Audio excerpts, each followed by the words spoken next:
Welcome back. And our conversation on wellness has essentially already started during the break. But the good part is our personal lectures are now concluded, and we will now speak about how you can get on target for 2017. We have with us health and fitness coach Ed Williams. Good morning and welcome. Good morning, and thank you for inviting me.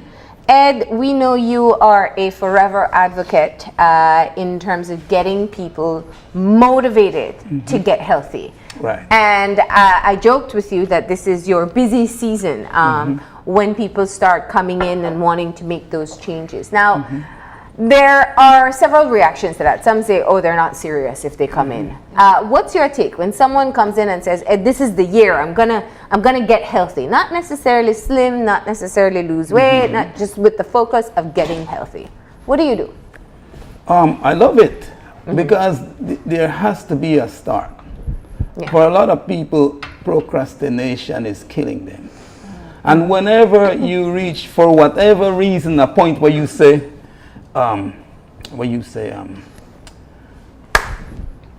you know, I'm tired of this, I've had enough, it's time to change this, right? The feeling, a human emotion that I love is called disgust.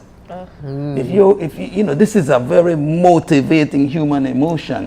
And I always remember my dad when I think about this, because my dad used to be a smoker, right? I remember as a kid, whenever he calls me and he's talking to me, I have to be doing like this, right? Because I have to talk to him through a cloud of smoke, right? And one day, it just dawned on him that you know, and so I saw him looked at the cigarette and he looked at me and he had this disgusted look on his face. And then he put the cigarette down and he put it out with vengeance.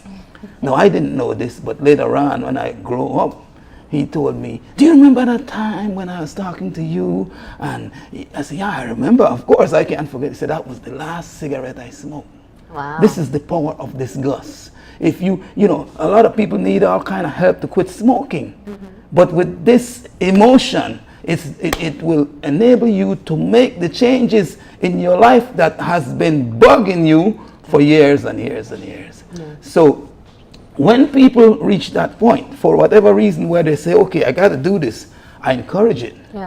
But the thing to understand is how to keep them going. See, that's my job as a coach. That's not necessarily their job because they don't understand, right? As a coach, I say, good, let's make a start. And then I explain to them, okay, this is how we're going to keep this going. We're going to set a short-term goal. Right? The problem with most people is they set long-term goal. They will set a goal for the entire 2017 and say, okay, in 2017 I'm going to... No. How about a goal for the month of January? Right? And then at the end of January, we'll have what we call a progress tracker diagnostic, where I'll sit down with them and we'll do about a scan and everything, and we'll look at their numbers, and we'll look at, of course, we would have already done a baseline body diagnostic at the beginning when they start. If you're starting anything, please don't underestimate the importance of tracking your results. Right? Imagine a basketball game, people playing any kind of game and nobody's keeping score. How long can you keep playing it? Right? Not very long. Right? You're going to quit. You're eventually. So this is the deal. Keep score. You got to get, you know, track your results. When you say baseline, what do you mean? Like measurements and weight? Yeah, everything. So weight is just a number. And this is where a lot of people make mistake, because they set a goal like, I want to lose 20 pounds. That is a very vague goal. In terms of fitness. Right. What we need to ask, so if somebody comes to me, for example, and they tell me I want to lose 20 pounds, Ed, I said, my question to them is 20 pounds of what? You have to decide. You have to decide. Now, when I say, and if I say to you your weight is 200 pounds, your question to me should be 200 pounds of what? How is that made up? This is important. If you're going to set a goal, you've got to get specific, right? I wanna put a pin right there, because when it comes to fitness, it's definitely not one size fits all. I think especially in 2017, there's so many ways to get fit. There's CrossFit, there's yoga, there's traditional cardio. How do you determine when you reach that level of disgust where you're just like, I can't take my body anymore, I just want to be healthier? How do you then move, even start, before you start, decide, okay, well, I want to do it this way? Or how do you know what's going to be most beneficial to the type of body that you have? Well, it's advisable in any endeavor to have a coach. I have a coach. I have a coach in internet marketing. I have several coaches I have a coach, a nutritional coach. I have a coach. I have coaches. It's important if you want to go to the next level. So it's not necessarily for you to decide, but it's for you to sit with somebody who can point you in the right direction, who can, give you the right, give you the right information, so you can make the right decision as to what you need to do. Because you're right, it's not a one size fit all. First of all, before you can set your goal, you have to decide, before you can decide what type of fitness, what type of exercise, what you're going to do, you have to first decide what you want to accomplish, what your goal is. Is your goal to transform your body? There are all sizes and shapes of bodies. Some people want to lose weight, right? Now, losing weight is a very general outlook. Some people want to gain weight, right?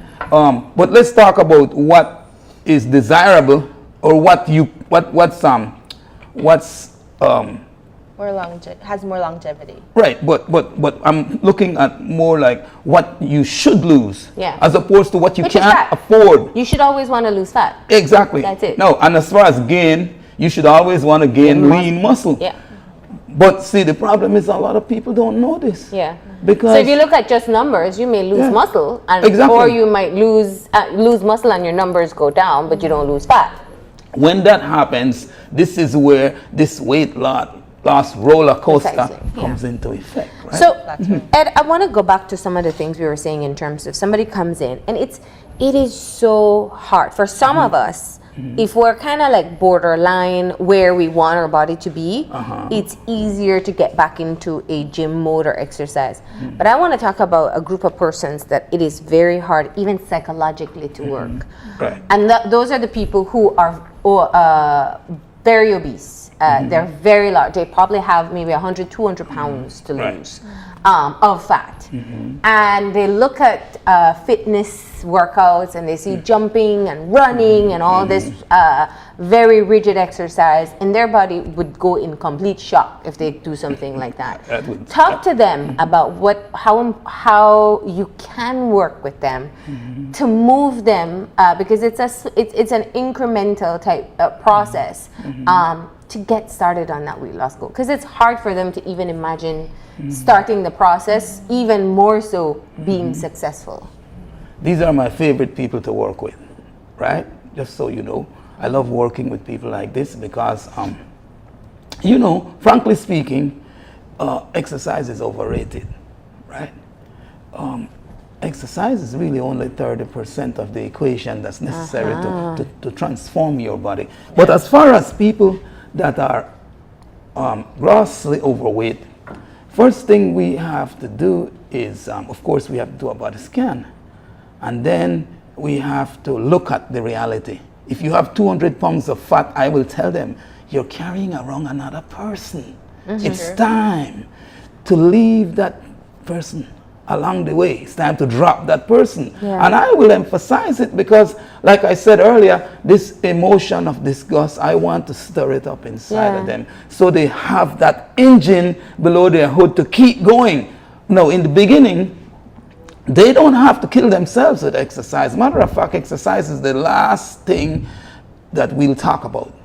What we'll talk about is, I'd like to give people an understanding of how your body works. Your body is a highly, it's instinctively, your body is trying to keep you alive. Survival is the key, right? So, hence the reason why it stores fat, right? Fat is energy in storage form. Now, whenever you are constantly, let's say you're going through a lot of stress, you're constantly getting hungry, constantly getting thirsty, your blood sugar is going up all the time. You know, these are signals that your body responds to. Your body adapts to this, because this is telling your body that it needs to go into a state of emergency. When your body goes into a state of emergency, what that means is it's getting ready for fight or flight. Yes. Right? So what does it need for both of those? Energy. Yes. So your body goes into energy storage mode like crazy. And not only that, it locks down the energy that's already stored, so you can't access it. So you can't burn. And a lot of these people, they complain all the time, I can't seem to lose weight. And this is one of the things I think is so important. There are two types of people. There are those who, well, I don't know if there are only two, I won't say that. But there are people who eat based on their stress level or emotional level. That they don't even realize what they're putting into their mouth, because they're consumed mentally with something else. Right. But then you have those who jump on a weight loss program, as they call it, and they just stop eating, or they cut essential portions of their meals. Right. So, I know you've spoken about this several times, and it's always fascinating to me how people don't understand this concept that if you don't eat, you won't necessarily lose weight that you'll keep off. Why is that? Talk to us about that. It's the same concept. It's the emergency. Yeah. Your body goes into a state of emergency. Your body is trying to help you to survive, but what can it do?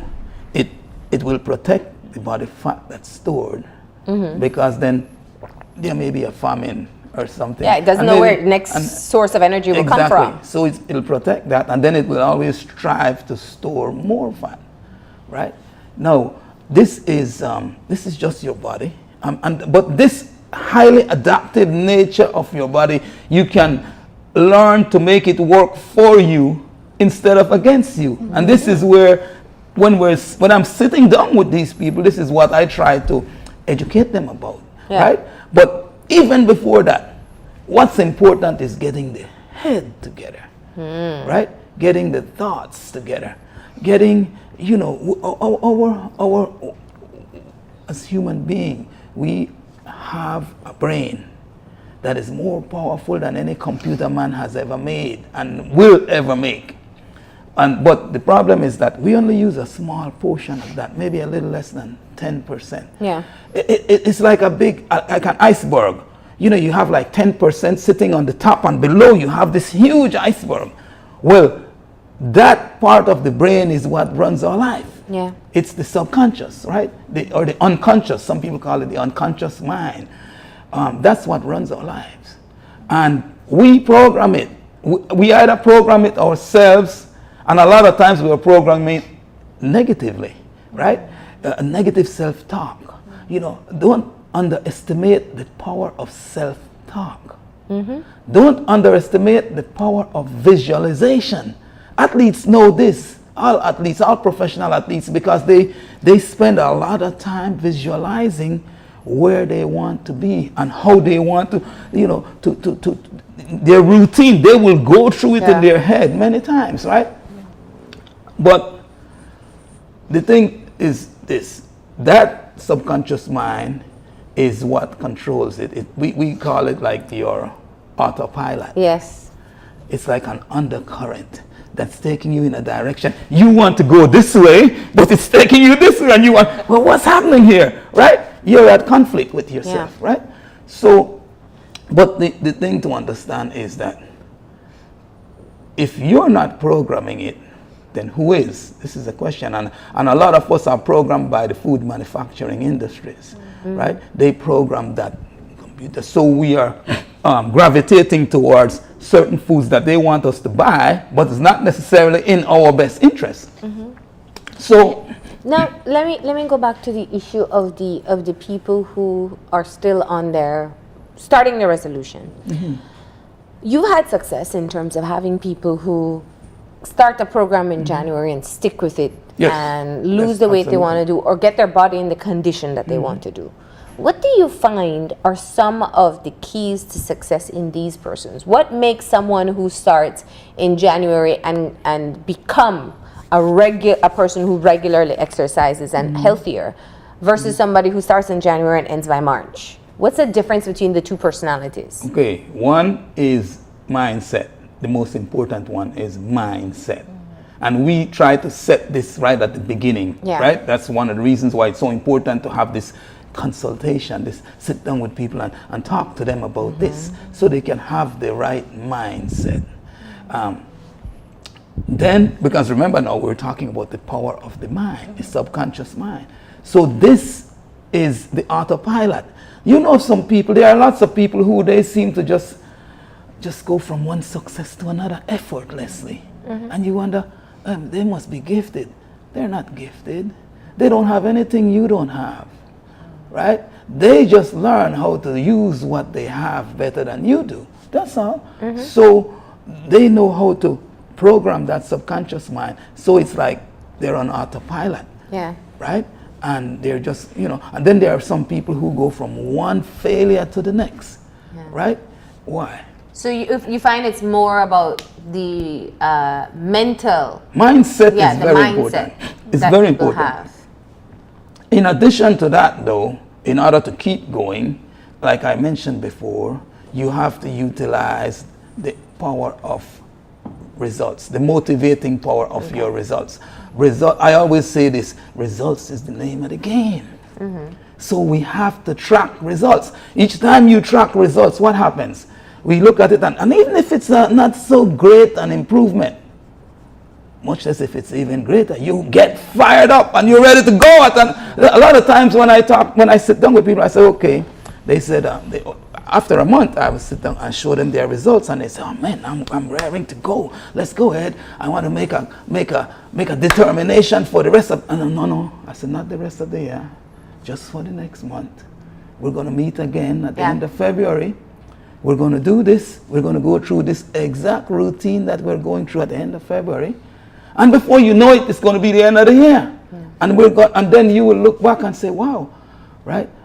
And then the beautiful thing about your body is once you get to a certain point, then your body becomes very forgiving. And then there's absolutely, I mean, the odds of going backward are really, really slim to none, right? But you got to get beyond that point. And my goal in working with people and coaching them is to get them beyond that point. What I like about one of the things that you also encourage is that not everybody's cut out for a gym. You know, it's very simple. Not everybody wants to be in a gym having a drill master behind them. And some people decide to take on their own fitness journey. You also provide tips for that in terms of how to do it right. Exactly. Because walking is great in terms of just being able to do some activity, but it's not necessarily great for your fitness goals. So let's talk about some of the things that you see people doing that perhaps they need to do a little better. Do a little better. Well, walking is the best place to start for people that are overweight, right? It's low impact, providing you walk the right way, right? Because walking can be impactful for people. Because imagine if you are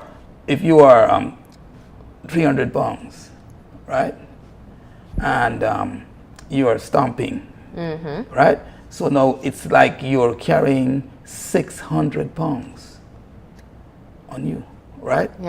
The impact on your ankles and on your knees, so you can. You can't keep that up for long. So walking correctly, doing it right. Old school says that everybody has a target heart rate. You have to find out what your target heart rate is. This is old school. And basically what you have to do is go up to your target heart rate and maintain your target heart rate for a period of time, for an hour or whatever. But I said this is old school because this does not accomplish what you're trying to accomplish. What you want to do is drive your heart rate way above your target heart rate and then bring it back down. Up, down. Now, how do you do this? You have to power walk. but you have to power walk in intervals. Let's say, for example, you're walking around Princess Margaret Drive and you say, okay, you've lamppost lengths. Say, okay, I'm gonna power walk, right? Really, really power walk for 2 lamppost lengths. And then I'm gonna chill for 1. Then I'm gonna do that again. And I'm gonna do that until I get all the way around to Barnless Grade. That'd be one good workout. Yeah. You would burn some fat and you will see some results. Yeah. And you would be motivated. Yeah. Right? Now, can you speak to the person who doesn't care about results? Because there are a lot of people who they exercise to eat, or so that they could just Eat what they want, yeah. Exactly. I'm gonna walk today so that I can, have a lychee today. Well, even that is a result. How do you speak to that? That is a result. That's as a well. result, yeah. That's their result. That's their goal. Yeah. But let me just address that for you. It's really a smart strategy. Okay. It's a very smart strategy, but used wrongly. Yeah. But the strategy is good. We use it. Let's say, for example, part of the over the holidays, we know people are going to go crazy and stuff like that. I'm not one to say don't do this and live your life in a bubble. No, man, enjoy your life, right? But use strategy. We talked about this planning. So the muscles are like sponges, right? So they are using a very powerful strategy, but they don't know it yet. They just need to know. The muscles are like sponges, and they have glycogen stored in them. Glycogen is a ready form of energy in case you need to make a sudden move. The energy is already there in the muscle. Yeah. Now, we have a thing we call a depletion workout. A depletion workout is a workout that you would do, let's say, Saturday. You're going to this function and you're going to go overboard a little bit. You're going to indulge. So Friday you do a depletion workout. You squeeze the glycogen out the muscles. Now, on Saturday now, when you go to your event now, instead of that excess calories going to your waistline, it goes to replenish the glycogen in the muscles. So you don't see, and there are lots of people who you wonder about them. Because they're always indulging and they never gain, and you almost want to hate them, right? Yeah. Because everything just shows up on your waistline, and I think you also have the people who are the opposite, who they think they're exercising so that they could eat, and they're not seeing any results. And I think that could be kind of negative as well, where you're doing the work, but if you go home and you just cancel all that out with $5 fatty fried chicken, you're not taking care of the wellness inside, because like you said earlier, it's about a balance. I am not by any means condoning that, right? Because nutrition is an important part. You see, 70% of the equation is nutrition and lifestyle. That's what we're talking about. So wellness is it's a total package, right? It doesn't necessarily mean you have to deprive yourself of the foods you love. Yeah. Right. Because there is always a healthy version of any food you love. You might have to make it yourself, because then the people that are in business to make it, they might say, if I make this like that, I'll have to charge this. Are you willing to pay it? No. Okay. And we have such an abundance of healthy food that we can get in Belize. It's just it's learning how to prepare it, or to put the right combinations together. Right. I want, it's so, I think you said it, Jamie, in terms of, I have quite a few people who I know who exercise literally to eat what they want, and they maintain it. That is their result that they work towards. Right. But I think it is also key for us to be able to recognize the overall wellness and health that we need to look at. Ed, you have been at this for decades, and I know you always speak about your own personal successes in being able to maintain a fitness lifestyle. Your mind and your nutritional aspect are so important. And I know even now, more and more, there are studies coming out showing that even rest is something that is so critical. If you don't sleep enough, guilty, then you are more at risk for developing many different conditions and also struggling with your fitness goals, right? Exactly. So let's talk about how you balance all of this. Most people who have fitness goals have to wake up early or go to bed late or figure it out somewhere in between. Talk about maintaining that full balance. Okay. First, let me say this. Sleep, you hit the nail on the head. Your body puts you to sleep so it can go to work and do what it needs to do, right? A lot of people are in the gym or out in the park and they're saying, especially, let's talk about people in the gym, like the people with their weights. They say, I'm building muscles. I always say to them, you're not building anything. You're tearing it down. That's what you're doing. This is the process. It's important to understand. I think if you understand things, and that's why I believe in being a coach, because I think if you understand, you're more likely to do it. You know, if you understand. I've found this has worked for me in my years when I went to college. You know, it worked for me. I always want to understand. Right? So, if you, I lost my train of thought. Now, we were talking about rest, the importance of rest. Good, thank you. When you're in the gym, you're tearing down muscle tissue. The building takes place when you're sleeping. The building, rebuilding and repairing takes place when you're sleeping. So two things you have to consider. One, you got to get enough rest. You got to give your body that time. If you're smart, you'll give your body that time. And you need about 7 or 8 hours. You need a good solid 7 or 8 hours. Now,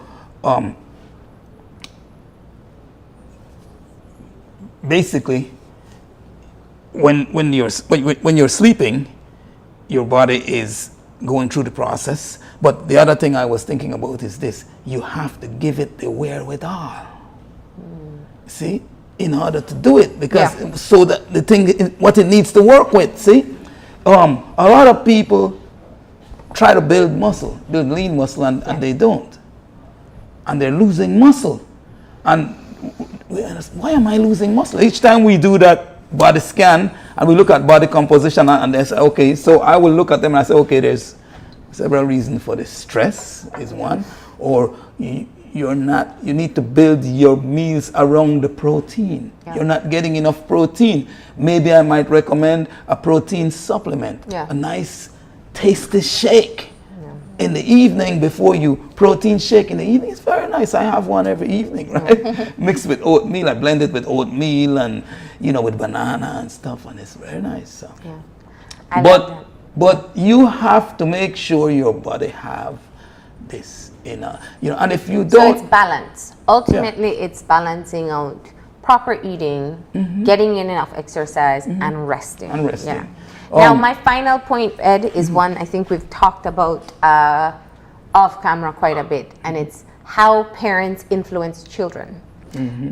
We have said many times before how important it is to do it for yourself, and one of the motivations people can have is doing it for their children. In fact, most of the fitness instructors I've spoken to, or persons who are on a health journey, have had at least one parent who has been interested or been continuously involved in exercise or fitness.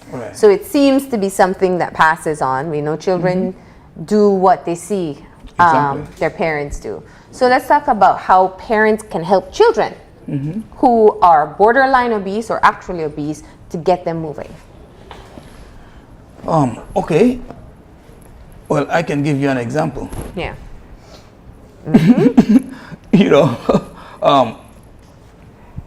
When I was 5 years old, my dad was into exercising. There was a group of men who were like Belizean Olympians. They used to meet at the barracks and they used to run around the circle and they used to swim. I talked about this before. With you, right? And my dad used to wake me up at 5 o'clock in the morning and take me with him. Now, I was 5 years old, so I couldn't do nothing. I just watched their clothes, right? But I'm watching these guys and I'm admiring these guys. And I'm like, when I grow up, I want to be like this, right? So anyway, eventually I got to the point where I started doing it. And then I started waking up my dad. Instead of him waking me 5 o'clock, I said, Dad, we got to go. He's like, man, I said, let's go, we got to go. It's see what time it is. And this thing stuck. It's a healthy addiction, right? And then we used to stop at the market on the way back and get fresh produce and fish and stuff, right? Yeah. On the way back home, and then we go home and have a good breakfast. And I just got hooked on this stuff. So that's the key. And that's yeah, one of the the things. pa- Get your the kids parents involved. got to role model this. Yeah. Right? They got to role model this. I mean, this was, I'm 61 years old, right? Mm-hmm. So 56 years later, I'm still hooked on this. Well, healthy that's quite a testament for people to be able to use as a motivation. So we're so grateful that you came in. We know that a huge part of what you do as a coach is to be able to keep on pushing people Right. to get started and keep going. And we Exactly. hope the conversation this morning has helped to do so. I hope so too. All right, we're gonna go ahead and take a break. And when we come back, we're gonna continue the conversation, but this time our focus will be on setting those fitness goals. So that's gonna be coming up, a conversation with K1 Fitness after the break.